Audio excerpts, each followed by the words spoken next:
Asia will play a bigger role in security issues in future.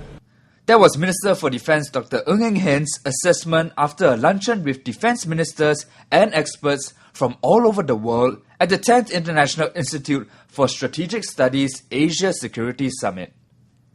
What came across from a recurring theme, both starting from Prime Minister Najib's talk last night to Secretary Gates to the various plenary sessions, were a few clear trends.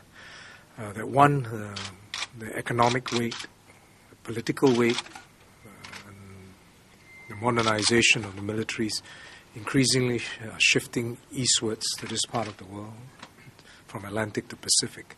And the strategic importance, therefore, in the next 1-2 decades, will increasingly shift to this part of the world.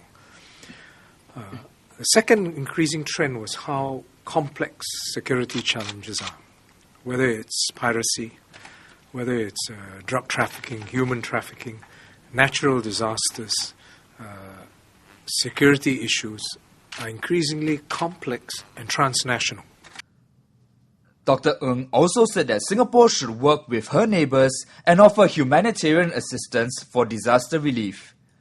This was in support of the idea for a rapid response team that Malaysian Prime Minister Najib Razak suggested in his keynote address at the summit. All countries represented around the table in the ministerial lunch supported the idea. It's a very sensible idea.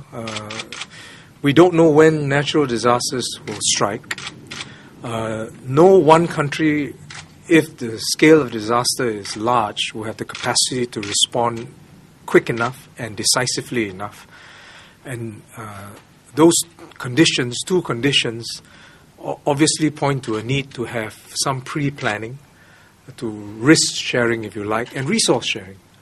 The mechanics of who puts what, who gets what, how do you do it are details. But in principle, we all support the idea, and this is why among the 5 expert working groups, HADR, Humanitarian Assistance and Disaster Relief, was identified as one key area which China and Vietnam are undertaking.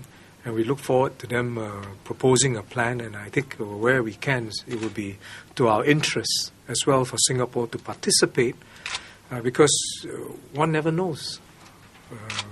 We are blessed geographically, but one never knows. You could easily be hit by a natural disaster and need help.